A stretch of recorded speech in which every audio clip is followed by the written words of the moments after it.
Hi everybody, today we will talk about how to fix or how to solve the problem of GuitarTuna app. You click on settings. Here in this page you can click on apps, default apps, app settings.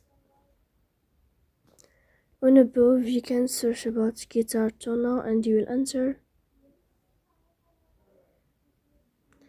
Then you can click on first stop and you can click OK. After that you will enter to the window of storage. Here you can click on clear cache. In the end you can go to Play Store. You will search about GuitarTuna